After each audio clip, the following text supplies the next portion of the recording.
Hi, thanks for joining me for today's process video. And today I'm documenting a photo that I took last Thursday when we were on our family cruise to France and Spain. And it's of the sunset off the back of the boat. It was absolutely beautiful. And I was with my nephew and my kids and his girlfriend and Ross. And we'd just finished our dinner and spotted the sunset out the back. And we said, let's go and sit out with our drinks and watch the sun go down. So that was beautiful. So I wanted to create a circle on my background to mimic the sun, and I pulled out, you can see, quite a few Distress Oxide inks, and I pulled out a stencil which I'm going to use to blend the inks through to create the circle that I'm after. So I've chosen two of each colour, a darker and a lighter tone, and I'm just going to fill in the first two rings of this stencil. So the oranges I've got are Spice Marmalade and Dried Marigold. Then the pinks are Saltwater Taffy and Tattered Rose. The yellows are Fossilised Amber and Antique Linen. And the blues are Stormy Sky and Speckled Egg. And these are the colours that I could see in the photos predominantly, or the photo, sorry, and I thought would be good to use on this. And it's like a colour wheel, isn't it? So it's a Crafter's Workshop stencil that I've had a good while now. I am going to attempt to create a cut file similar to this, because if you don't have the stencil and you want to recreate this layout, you could use a cut file and just blend through the cut file.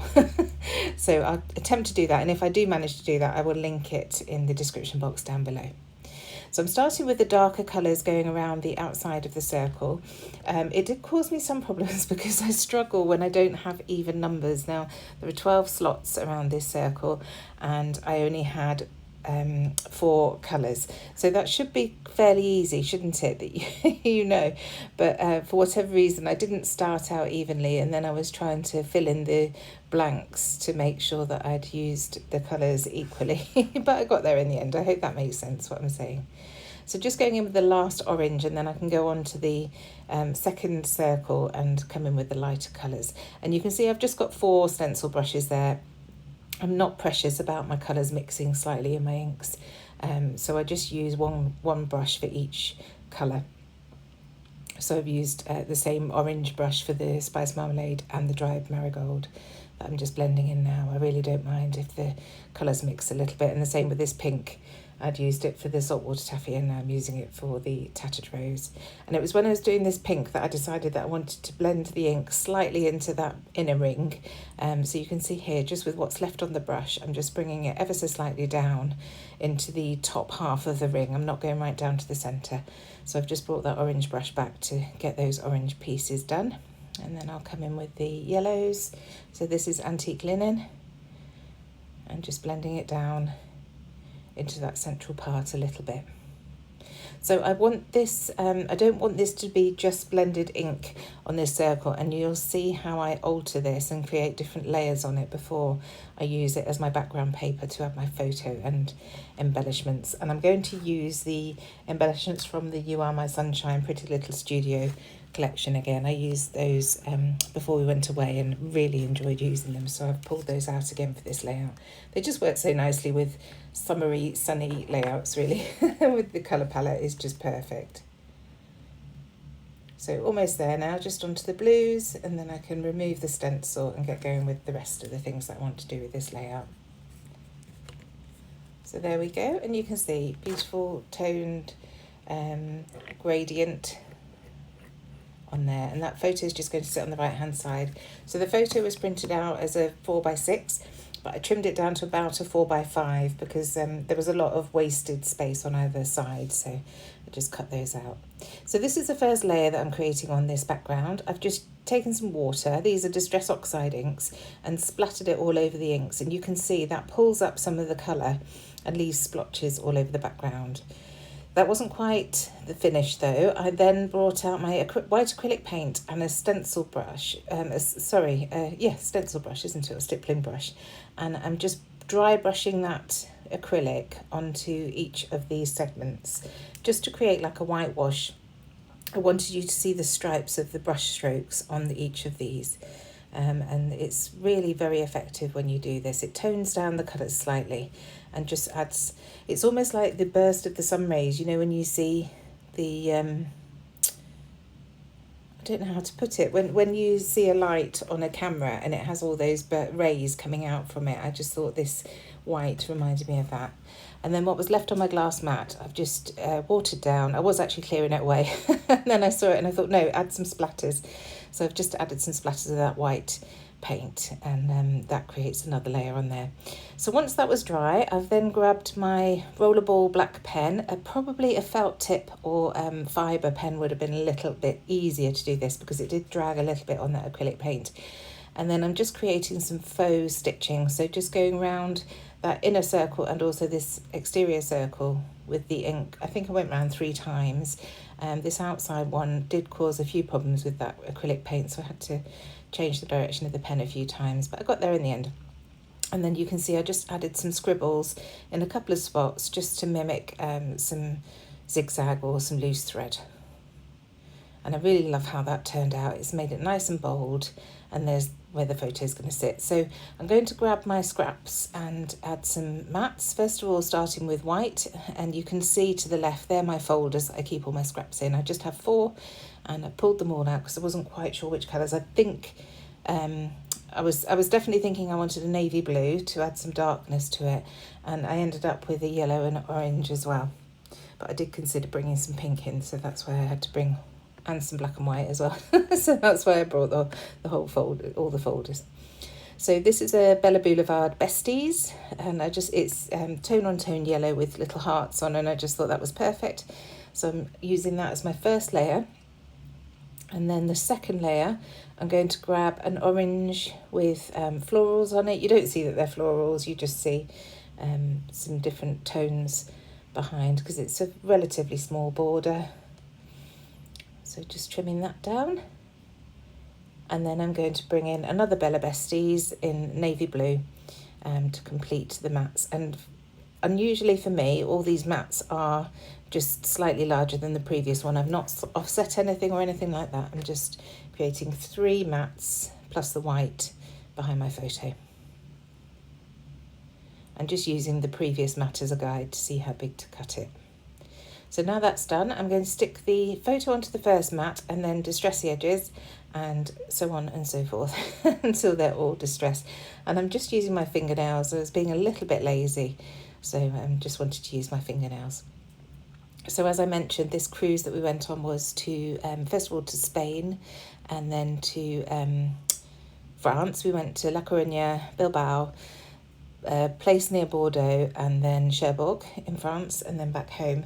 And we've done cruises at this time of year quite often with our friends Leanne, Rob and Sophie, and the weather has been horrendous the last few cruises that we've done. In fact, I think it was the last one we did with them. They didn't even open the swimming pools the entire week because it was so rough. They couldn't afford to open them on the ship. But this time it was a stark contrast. It was beautiful weather, about 24 degrees. And just stunning. We just couldn't have asked for any more. We'd done it for Mum and Dad had treated us all for their 80th birthday. So there were 12 of us travelling. We all had balcony cabins next to each other, and it was just wonderful. So here I am now embellishing. So I've pulled out the You Are My Sunshine from Pretty Little Studio, and I'm starting with this title which says Vacation Mode. I just thought that fitted the photo nicely, and the colours obviously match really well. And then I'm going to pull out some of one of the ephemera packs, which has loads of different bits and pieces in, including some hexagons, and I decided that it would be nice to create a mat on the left hand side of the photo using those hexagons. So I start with this lovely text piece.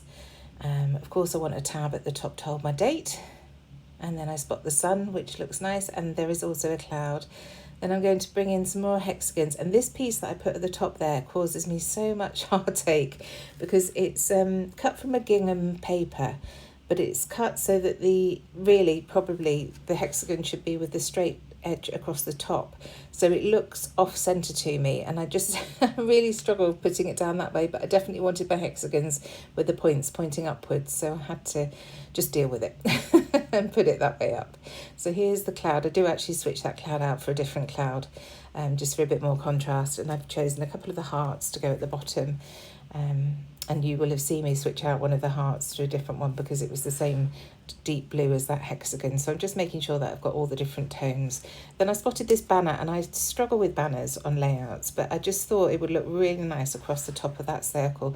So you can see once again I'm creating almost like a diagonal from top left to bottom right with my embellishments, and that banner just sort of finished it off for me really.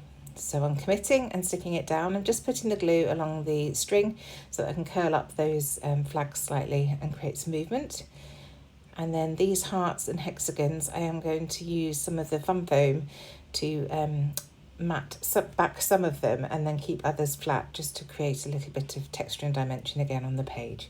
I did the same with the title. I added some fun foam to the bit that's not overlapping the photo, just to raise it up over that photo.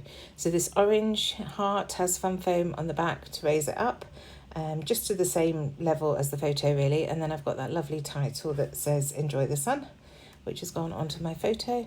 And then this blue one, I've added some foam underneath the left hand side, but stuck the right hand side directly to the page underneath that orange heart. So you can see I'm fiddling with those hexagons, still not entirely happy, but I decided to just go for it. So this top one, I'm giving it prominence, even though I'm not happy with it. I'm adding some fun foam to that, and I've just distressed all the edges with my fingernails. The text one, I'm just sticking flat to the page. The same with the yellow one next to it, and then the blue one I will raise up onto foam again. So just going through each one and adding some texture by dragging my fingernails around the edges. It just gives it a little bit more definition on the page really. You could use an ink pad as well. A lot of people ink edges to do that same job. And then when I put this one down, I realised there's a trapped space just where I tried to put it there. So I am going to find another hexagon and pop it in that space between the hearts there. So again, just distressing the edges and then getting that glued straight to the page. But this has made me think I need to look out and see if I've got a small die or punch that I could punch some hexagons out of my scrap papers, because they do look really nice, just as an embellishment really on the side of the photo. So another little heart that I found, just going to the top there, and then I'm coming into these label stickers and I'm just going to tuck one on the left hand side above that orange heart, just to finish that off. I love the layers that labels give. You don't always have to use them for something. They just look nice, tucked in on the side. And then while I've got them out, I wanted a navy blue one at the top just to layer up with that tag as well. So just sticking that down. I will add the date shortly. And then I find another little heart, which is going to go down at the bottom here. And then into the word phrases. And there are some really good ones on here. They're all relatively generic, so they work nicely, but this one's 100% sunshine, and then I found one that says keep shining. And then I really want to bring in some yellows because that's two orange stickers, so I'm looking at the yellows, and there's one that says smile, and then another one that says laughter, and then I find a pink one that says hello sunshine, and finally that orange one at the top there that says night. Just going in for the pink one now, I think. Yep, so that's going to go at the bottom there. That says hello sunshine. So now I want to have my journaling, so that's going to go next to those word strips underneath the title, and it's just saying about why we were sitting where we were. And then of course bringing out my roller date stamp to add the date to that tab at the top, just with my archival black ink as always. And then I found this little pink heart, which I thought would bring a little bit of a darker colour into that cluster there. So I'm going to add it onto overlapping this hexagon. And of course I popped it down, picked it up, and then couldn't remember where I put it. So the finishing touch today is some of my Nuvo crystal drops. I haven't used these for a while, and they're so cute on layouts. So I'm starting off with a navy blue one and just adding a few dots, and then a gold one with not as many dots in the same clusters, and then finally black, and I'm just bringing one black into most of the clusters. Some of them have got two, but mostly it's just one black dot. And I do add 3 gold dots to the tops of the banner. You'll see that in a second, just to create a little bit of interest and to bring the eye away from the circle, because I've got I've come out of the circle at the bottom left, bottom right. I wanted to come out of the circle at the top left as well. And then the black just makes all the colours pop. Sequins would be another great thing to use if you haven't got Nuvo crystal drops. So as I mentioned, I will link the cut file to the description if I do manage to create that. Other than that, thank you so much for joining me. I hope you've enjoyed this, and I'll see you again soon. Bye.